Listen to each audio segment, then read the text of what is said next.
Hey friends, welcome back for another chapter of Charlie and the Chocolate Factory. We have reached chapter number 13. The big day arrives. Today, Charlie and Grandpa Joe get to go to Willy Wonka's chocolate factory. Let's see what happens.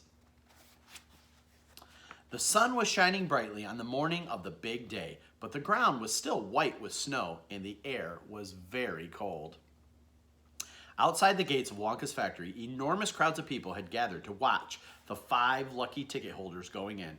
The excitement was tremendous. It was just before 10 o'clock. The crowds were pushing and shouting, and policemen with arms linked were trying to hold them back from the gates. Right beside the gates, in a small group that was carefully shielded from the crowds by police, stood the 5 famous children together with the grown-ups who had come with them. The tall, bony, old figure of Grandpa Joe could be seen standing quietly among them, and beside him, holding tightly onto his hand, was little Charlie Bucket himself. All the other children, except Charlie, had both their mothers and fathers with them, and it was a good thing that they had, otherwise the whole party might have gotten out of hand. They were so eager to get going that their parents were having to hold them back by force to prevent them from climbing over the gates. "Be patient," cried all the fathers. "Be still, it is not time yet, it is not 10 o'clock. Behind them, Charlie Bucket could hear the shouts of the people in the crowd as they pushed and fought to get a glimpse of the famous children. "There's Violet Beauregard," he heard someone shouting. "That's her all right. I can remember her face from the newspapers." "And you know what?" somebody else shouted back. "She's still chewing that dreadful old piece of gum she's had for 3 months. You look at her jaws. They're still working on it." "Who's the big fat boy?" "That's Augustus Gloop." "So it is. Enormous, isn't he?" A picture of all the winners getting ready to go into the factory.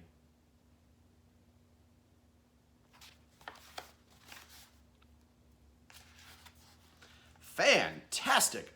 Who's the kid with a picture of the Lone Ranger stenciled on his windbreaker? "That's Mike TV. He's a television fiend. He must be crazy. Look at all those crazy pistols he's got hanging all over him." "The one I want to see is Veruca Salt," shouted another voice from the crowd. "She's the girl whose father bought up 500,000 candy bars and then made the workers in his peanut factory unwrap every one until they found a golden ticket. He gives her anything she wants, absolutely anything. She only has to start screaming for it and she gets it." "Dreadful, isn't it? Shocking, I call it. Which do you think is her?" "That one, over there on the left, the little girl with the silver mink coat." "Which one is Charlie Bucket?" "Charlie Bucket? He must be that skinny little shrimp standing beside the old fellow who looks like a skeleton. Right close to us. Just there, see him? Why hasn't he got a coat on in this cold weather? Don't ask me, maybe he can't afford to buy one. Jeepers, he must be freezing." Charlie, standing only a few paces away from the speaker, gave Grandpa Joe's hands a squeeze, and the old man looked down at Charlie and smiled. Somewhere in the distance, a church clock began striking 10. Very slowly, with a loud creaking of rusty hinges, the great iron gates of the factory began to swing open. The crowd became suddenly silent. The children stopped jumping about. All eyes were fixed upon the gates. "There he is!" somebody shouted. "That's him!" And so it was. That's the end of chapter 13. That was a short chapter, so we are going to continue with chapter 14 called Mr. Willy Wonka. Mr. Wonka was standing all alone just inside the open gates of the factory, and what an extraordinary little man he was. He had a black top hat on his head, and he wore a tailcoat made of beautiful plum-colored velvet. His trousers were bottle green, his gloves were pearly gray, and in one hand he carried a fine gold-topped walking cane. Covering his chin, there was a small, neat, pointed black beard, a goatee, and his eyes were the most marvelously bright. They seemed to be sparkling and twinkling at you all the time. The whole face, in fact, was alight with fun and laughter. And oh, how clever he looked. How quick and sharp and full of life. He kept making he kept making quick, jerky little movements with his head, cocking in this way and that way, and taking everything in with those bright twinkling eyes. He was like a squirrel in the quickness of his movements, like a quick, clever old squirrel from the park.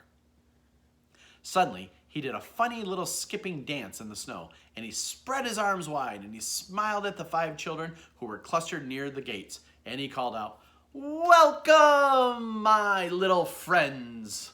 Welcome to the factory!"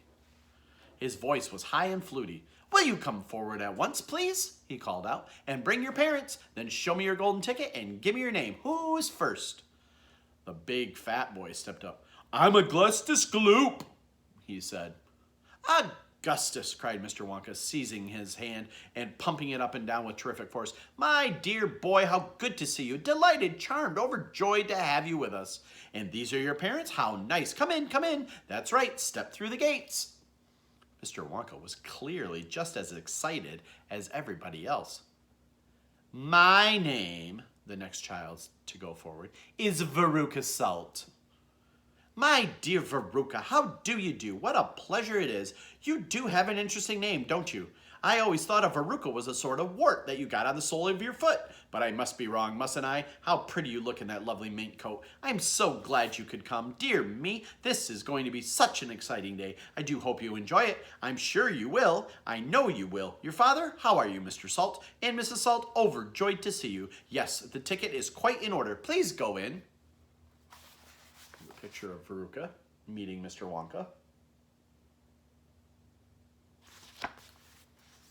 The next 2 children, Violet Beauregard and Mike TV, came forward to have their tickets examined and then to have their arms practically pumped off their shoulders by an energetic Mr. Wonka.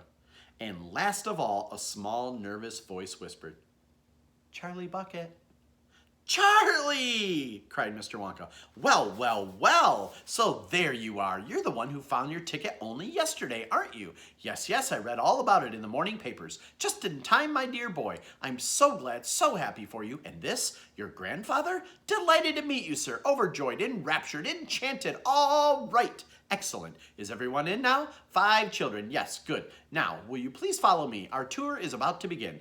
But do keep together. Please don't wander off by yourselves. I shouldn't like to lose any of you at this stage of the proceedings. Oh, dear me, no." Charlie glanced back over his shoulder and saw the great iron entrance gate slowly closing behind him. The crowds on the outside were still pushing and shouting. Charlie took one last look at them. Then, as the gates closed with a clang, all sight of the outside world disappeared. "Here we are," cried Mr. Wonka, trotting along in front of the group. "Through this big red door, please. That's right, it's nice and warm inside. I have to keep it nice and warm inside my factory because of my workers. My workers are used to an extremely hot climate. They can't stand the cold. They'd perish if they went outdoors in this weather. They'd freeze to death." "But who are these workers?" asked Augustus Gloop. "All in good time, my dear boy," said Mr. Wonka, smiling at Augustus. "Be patient. We shall see everything as we go along. Are you all inside? Good. Would you mind closing the door? Thank you." Charlie Bucket found himself standing in a long corridor that stretched away in front of him as far as he could see. The corridor was so wide that a car could easily have driven along it. The walls were pale pink. The lighting was soft and pleasant. "How lovely and warm," whispered Charlie. "I know, and what a marvelous smell," answered Grandpa Joe, taking a long, deep sniff. And the most wonderful smells in the world seemed to be mixing up in the air all around them. The smell of roasting coffee and burnt sugar and melting chocolate and mint and violets and crushed hazelnuts and apple blossom and caramel and lemon peel. As far away in the distance, from the heart of the great factory, came a muffled roar of energy, as though some monstrous, gigantic machine were spinning its wheels at breakneck speed. "Now this, my dear children," said Mr. Wonka, raising his voice above the noise, "this is the main corridor. Will you please hang your coats and hats on the pegs over there, and then follow me? That's the way. Good. Everyone ready? Come on in, then. Here we go." He trotted off rapidly down the corridor with his tails of his plum-colored velvet coat flapping behind him, and the visitors all hurried after him. It was quite a large party of people when you came to think about it. There were 9 grown-ups and 5 children, 14 in all, so you can imagine that there was a good deal of pushing and shoving as they hustled and bustled down the passage, trying to keep up with the swift little figure in front of them. "Come on," cried Mr. Wonka. "Get a move on, please. We'll never get around today if you dwaddle like this." Soon he turned right off the main corridor, and then another slightly narrower passage. Then he turned left, then left again, then right, then left, then right, then right, then left. The place was like a gigantic rabbit warren, with passages leading this way and that in every direction. "Don't you let go of my hand, Charlie," whispered Grandpa Joe. "Notice how all these passages are sloping downwards," called Mr. Wonka. "We are now going underground. All the most important rooms in my factory are deep down below the surface." "Why is that?" someone asked. "There wouldn't be nearly enough space for them up on top," answered Mr. Wonka. These rooms that we are going to see are enormous. They're larger than football fields. No building in the world would be big enough to house them, but down here, underneath the ground, I've got all the space I want. There's no limit, so as long as I hollow it out." Mr. Wonka turned right. He turned left. He turned right again.